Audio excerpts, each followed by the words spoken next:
জোনাইত পুনৰ ভূমিকেন্দ্ৰিক সংঘাত অসম অৰুণাচল সীমাকেন্দ্ৰিক সংঘাতৰ ফলত অঞ্চলটোত বিৰাজ কৰিছে চেপা উত্তেজনাই প্ৰায় 150 জনীয়া অৰুণাচলী দুৰ্বৃত্তই কাটি তহিলং কৰিলে অসমৰ ভূমিত থকা 30 বিঘা খেতিপথাৰৰ লগতে বহু গছ-গছনি জোনাইৰ সিগাগাঁও পঞ্চায়তৰ চিৰাখোৱা গাঁৱত অৰুণাচলী দুৰ্বৃত্তৰ তাণ্ডৱ আমি দৃশ্য আপোনালোকক দেখুৱাইছো অসম প্ৰশাসনক উচিত ব্যৱস্থা গ্ৰহণৰ বাবে আহ্বান জনাইছে অঞ্চলবাসীয়ে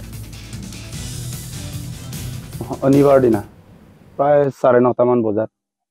অৰুণাচলী দুৰ্বৃত্ত আহি গোটেই গছ-গছনি আৰু তিল খেতি ইয়াত কৰিছিলে প্ৰায় 30-35 বিঘা মান মাটি হ'ব মাটিটো আচল কথা আমাৰ বুলিয়ে ক'ব পাৰি তো আমাৰ মা দেউতা ইহঁতৰ দিনৰ পৰাই এইটো মাটি আমি কেতিয়াৰ পৰা মানে কৰি আছে বুলি ক'লে মা দেউতা ইহঁতে কৈ দিছে মানে দাদা ইহঁতে 30-40 বছৰৰ আগৰ বুলি এই সময়ত 30-40 বছৰৰ আগত প্ৰায় আমি সৰু হৈ আছো তেতিয়াৰ পৰাই কৰি আছে নামচাই ডিক্লেৰেশ্যনত কোৱা আছিল কি ষ্টেটাছখিনি মেইনটেইন কৰি থাকিবৰ কাৰণে অসমৰ অৰুণাচল মাটি দখল কৰিব নালাগে অৰুণাচলো অসমলৈকে আহিব নালাগে কিন্তু তাৰ বিপৰীত মেৰুত